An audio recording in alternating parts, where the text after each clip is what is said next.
Alasan dibalik hal ini adalah karena manusia telah berusaha hidup secara mandiri dari Allah, menganggap bahwa ia dapat menciptakan etika dan standar perilaku sendiri berdasarkan dirinya sendiri.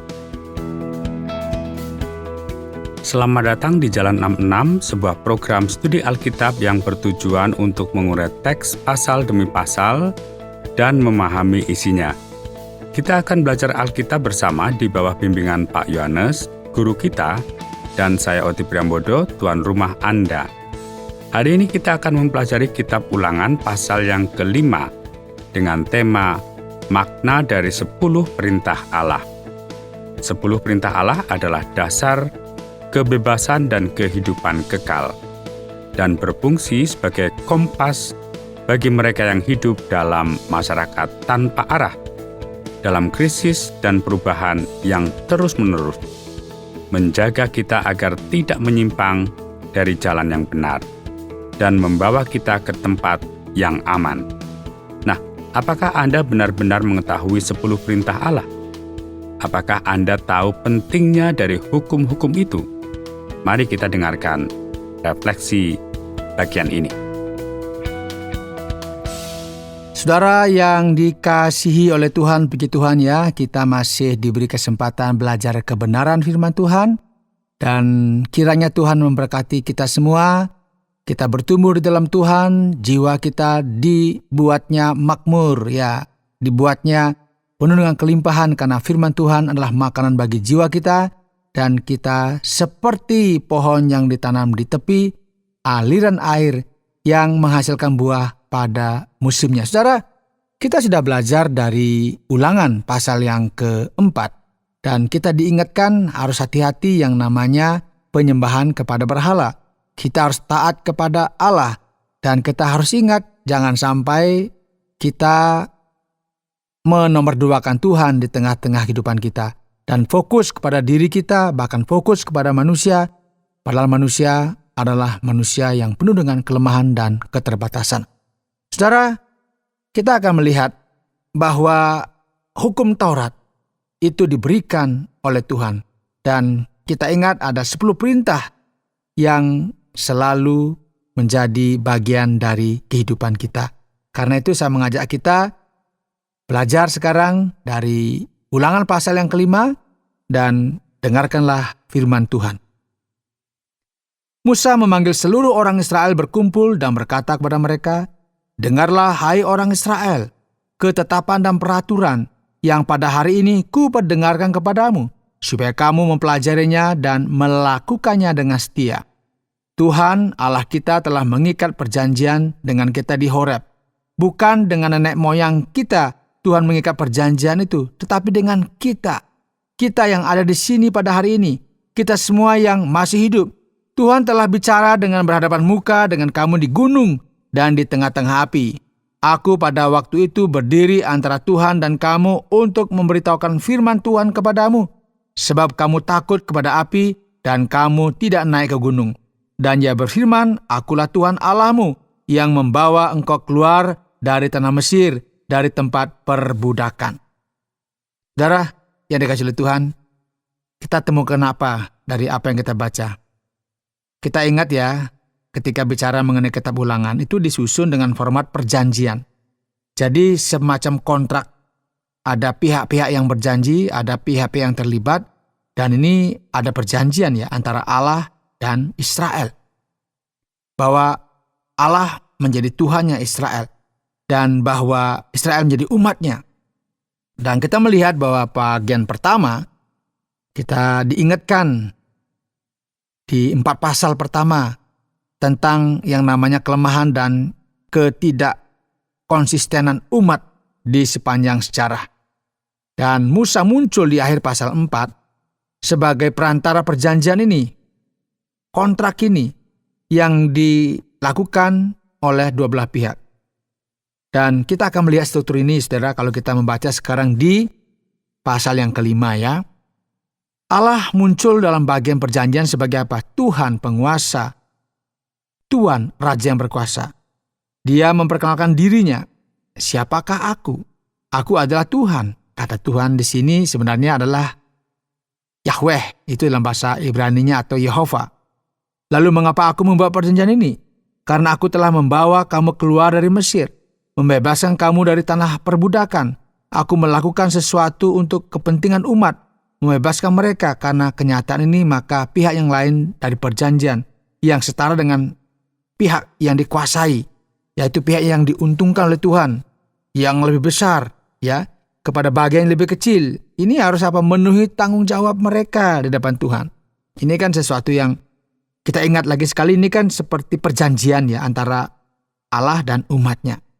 Dan tentunya ada kewajiban-kewajiban yang harus dilakukan. Kita ingat yang namanya 10 perintah, ya. Ini sesuatu yang mengikat antara umat dan Allah itu sendiri. Jadi ada ikatan, mereka terikat dengan perjanjian ini. Ada hubungan antara Allah dengan umatnya, yaitu Israel. Dan hukum-hukum ini, saudara, mengungkapkan inilah karakter Allah. Ini yang Allah inginkan. Dan perintah-perintah yang diberikan itu, ini terkait dengan hal-hal bagaimana kita beribadah kepada manusia dan bagaimana hubungan kita dengan sesama. Kan dua saja ya. Hubungan kepada Allah seperti apa, hubungan dengan sesama seperti apa.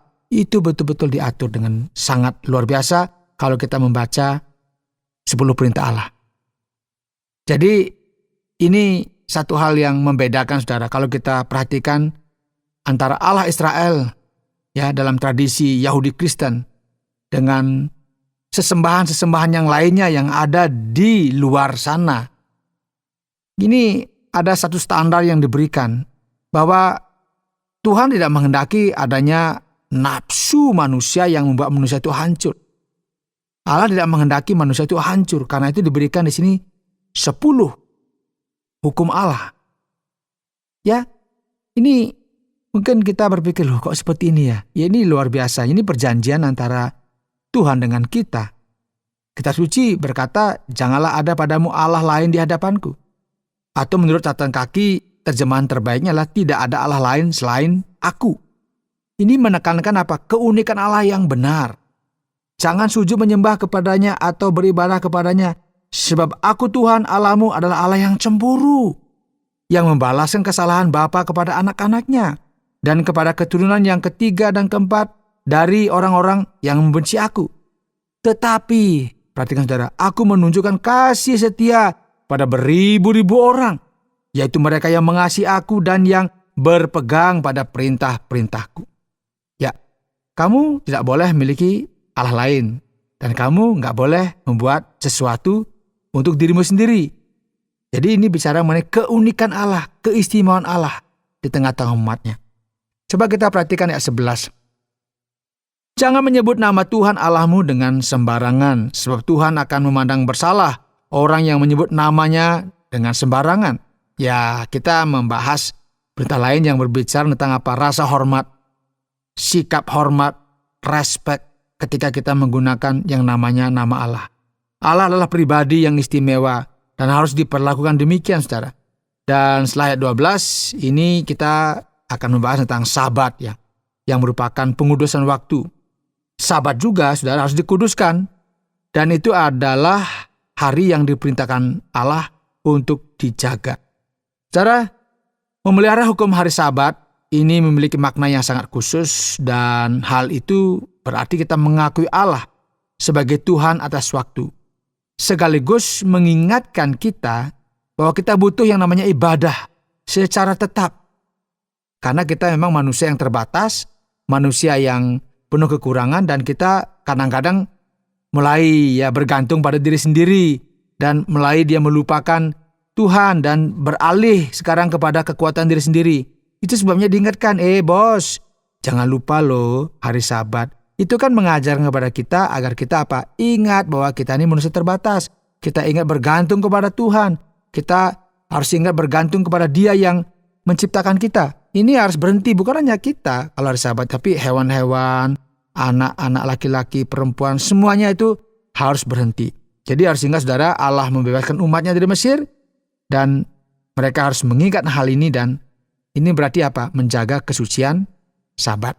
4 perintah pertama ini secara khusus ini seperti yang sudah saya katakan tadi, ini bagaimana hubungan kita dengan Tuhan. Dan kita ingat, Yesus meringkasnya dengan kalimat yang mengatakan bahwa kita harus mengasihi Tuhan Allah kita dengan segenap hati. Itu diringkas ya.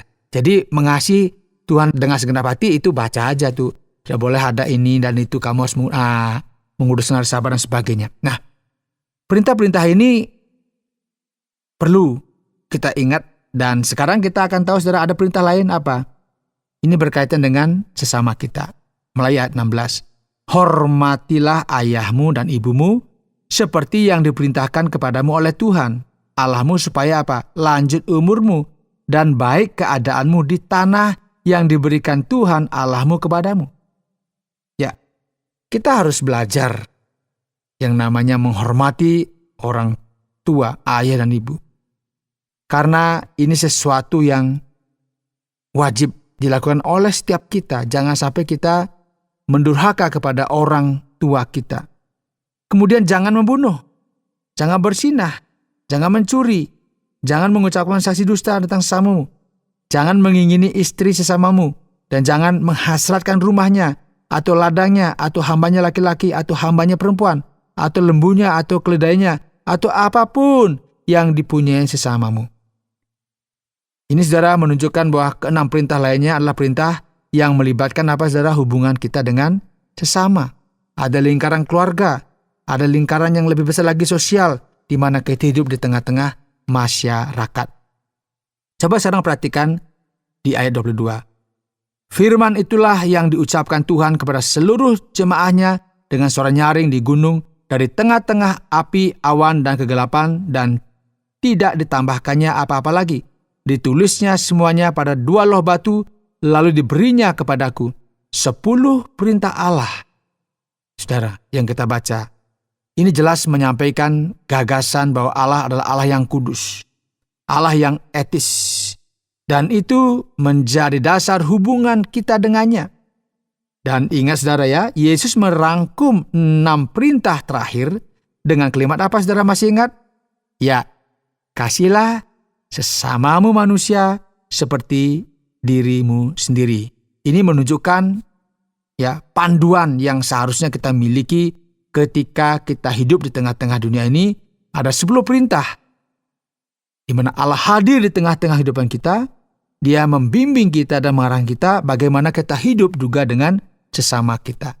Jadi 10 perintah ini adalah semacam panduan, bimbingan, acuan bagi kita bersikap etis yang diberikan kepada manusia di sepanjang sejarah. Karena apa? Ini sesuatu yang akan membuat manusia itu menjadi bahagia. Nah, ada beberapa perbedaan ya antara tradisi Kristen dalam memahami prinsip Sabat yang terkenal.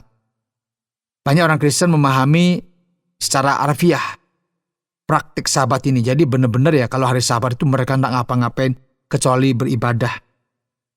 Ya, ini ada dimensi-dimensi yang dinamis dalam kehidupan kita. Bagaimana mempraktekkan Sabat. Ternyata Sabat itu kita tidak bisa pahami secara harfiah. Itu bukan maksud Allah. Melainkan yang dimaksud adalah prinsip Sabat itu menurut perjanjian baru. Jadi kita akan sambung melanjutkan bagian ini di pasal 5 ya, bagian terakhir kita melihat, maka lakukanlah semuanya itu dengan setia, seperti yang diperintahkan kepadamu oleh Tuhan Allahmu. Janganlah menyimpang ke kanan atau ke kiri.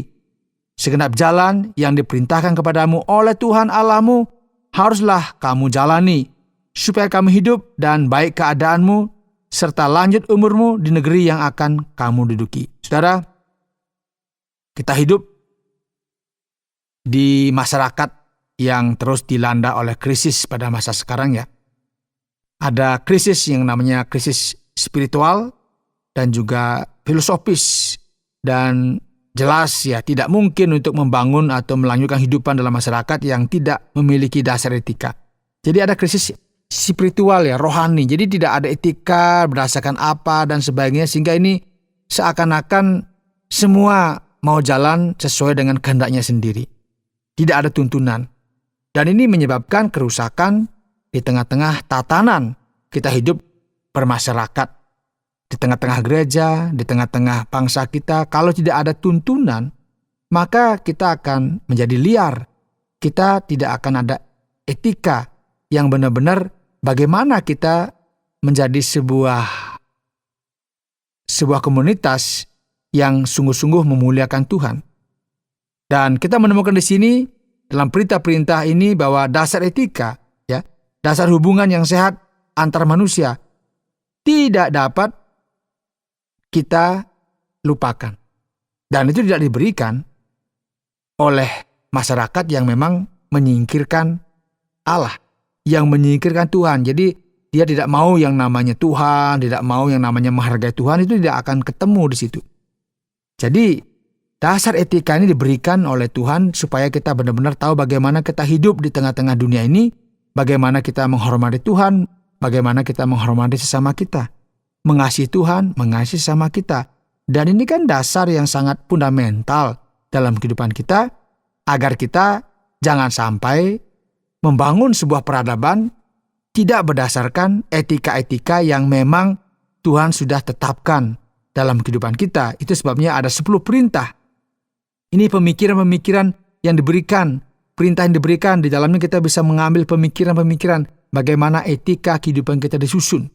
Sehingga kita bagaimana menghargai Tuhan, kita mempercayai Tuhan. Ya, Aku adalah Tuhan Allahmu. Artinya kita bagaimana memiliki relasi dengan Tuhan. Dan kita juga bagaimana memiliki relasi yang baik dengan sesama kita. Sehingga apa yang diberikan ini akan menjadi dasar bagi kita untuk berpikir, merasa dan bertindak di tengah-tengah kehidupan kita, baik kaitannya dengan Allah Tuhan kita dan kaitannya dengan sesama kita. Baiklah Pak Yones, saatnya kita beralih ke pertanyaan-pertanyaan, berusaha untuk memperluas pengetahuan dan pemahaman kita tentang Kitab Ulangan pasal yang ke-5. Membahas perjanjian dengan Allah, 10 perintah Allah. Perjanjian ini dengan umat di sini, apakah ada kaitannya dengan janji yang diberikan kepada Abraham? Apakah ada yang perlu untuk ditambahkan di bagian ini Pak Yones? Ya, ini berkaitan dengan 10 perintah ya, dan bagaimana kita mengkaitkannya dengan Abraham di sini ya. Kita perlu memahami bahwa 10 perintah ini dikenal sebagai perjanjian Sinai. Kalau kita membaca di Keluaran 20, dan kita lihat lagi sekarang dibahas lagi secara ulang di Ulangan pasal yang ke-5. Tentunya perjanjian ini berbeda ya, dan terpisah dari perjanjian dengan Abraham. Ini yang berbeda. Nah, dalam perjanjian dengan Abraham, seperti yang kita bahas, kalau kita membaca di misalnya ya di Kejadian pasal 15 dan 17, Allah menetapkan perjanjian dengan Abraham yang secara langsung melibatkan janji tentang apa? Tanah ini, janji tentang keturunan, dan berkat bagi semua keturunannya. Namun, perjanjian Sinai itu perjanjian yang berbeda. Perjanjian ini didasarkan pada fakta bahwa Allah telah membebaskan umatnya dari Mesir, dan dia sekarang menetapkan perjanjian menurut pola hubungan antara penguasa dan yang dikuasai, antara seorang raja dengan rakyat yang melayaninya. Jadi, perjanjian ini berdasarkan definisinya adalah apa yang kita sebut perjanjian bersyarat. Itulah mengapa Allah menetapkan tuntutannya. Jika umatnya taat, mereka diberkati. Jika mereka tidak taat, mereka akan menanggung akibatnya. Dan kita melihat perjanjian yang baru dalam kitab Yeremia pasal 31. Ada perjanjian baru yang akan menggantikan perjanjian Musa di sini, perjanjian Sinai. Dan inilah yang kita lihat, yang kita bicarakan kalau kita berbicara mengenai perjanjian. Berikut berbicara tentang 10 perintah Allah yang muncul di kitab ini. Apa sebenarnya pentingnya bagian ini? Apakah kita harus mematuhi 10 perintah Allah hari ini? Ataukah ini hanyalah peraturan dalam perjanjian lama yang harus ditinggalkan, Pak Yones?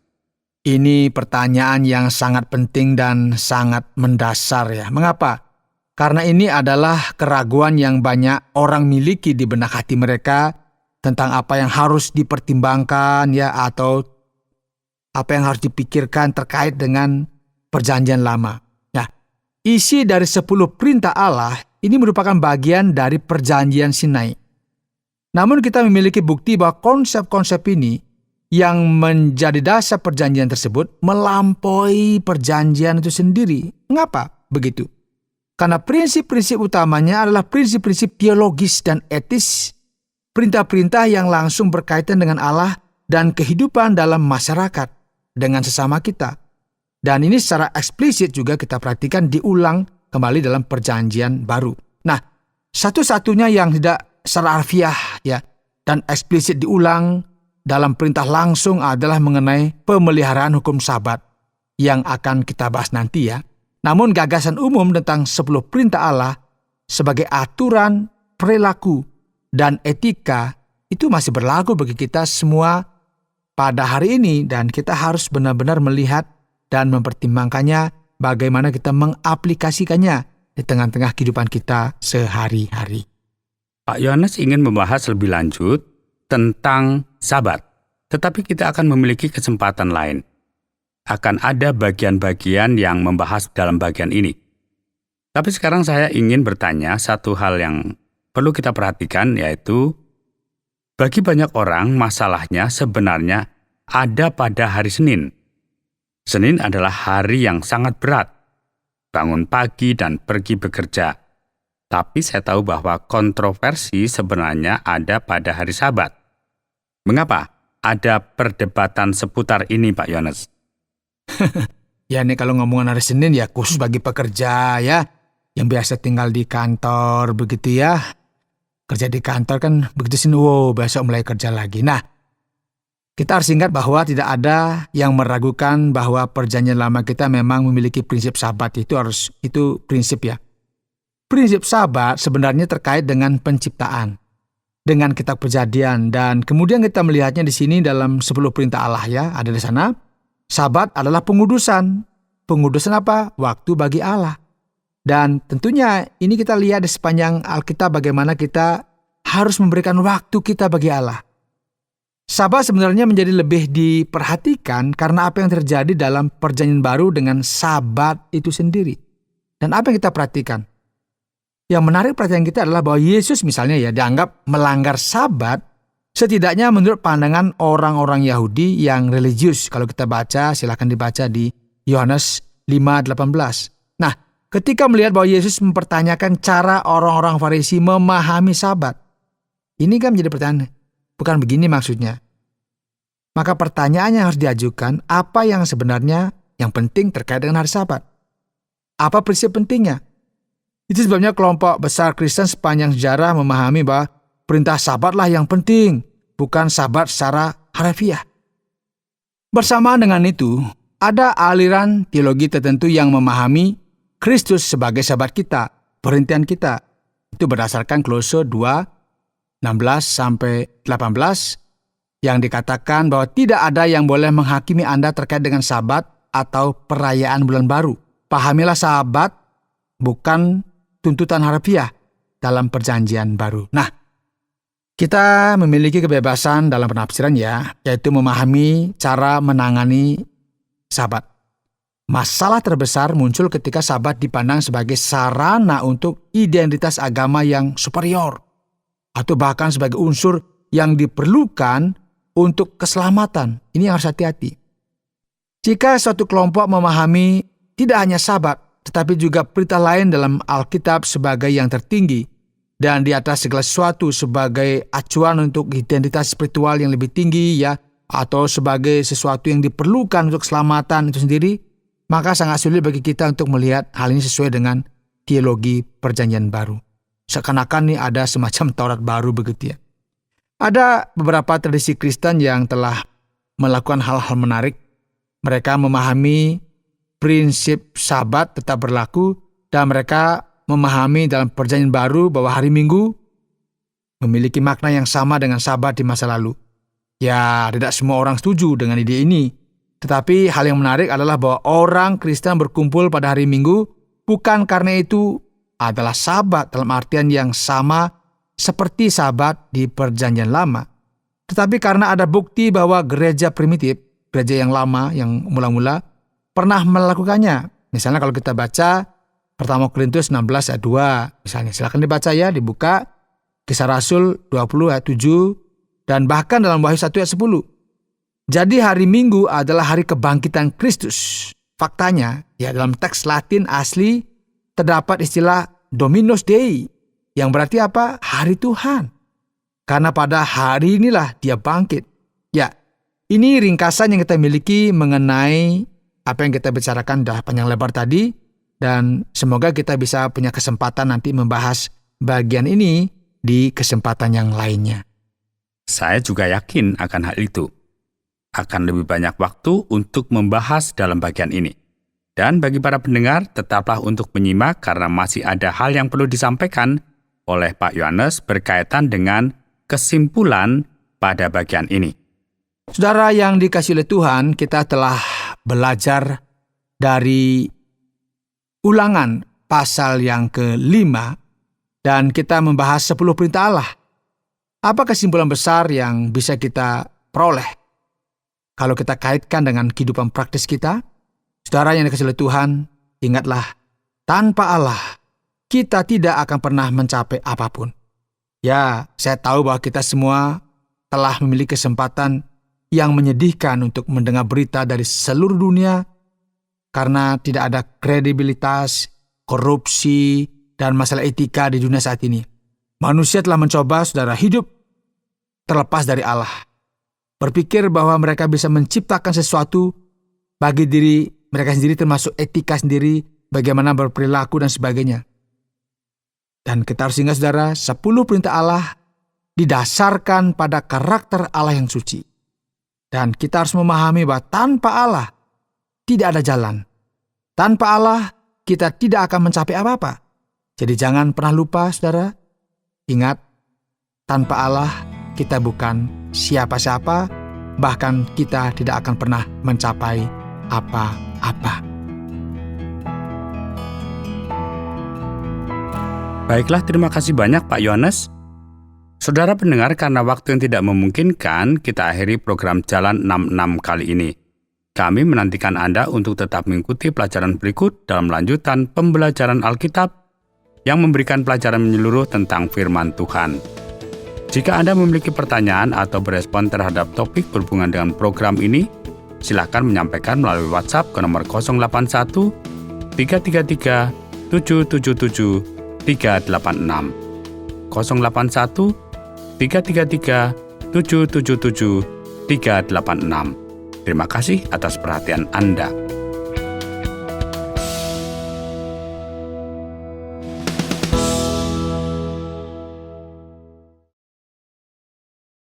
Terima kasih Anda sudah mengikuti program kami. Jika Anda diberkati, jangan lupa like, komen, dan share supaya Anda tidak ketinggalan setiap program terbaru kami. Jangan lupa juga untuk subscribe channelnya dan nyalakan loncengnya. Jika Anda ingin mendukung pelayanan kami, bisa melalui rekening kami berikut ini atau menghubungi kami di sini.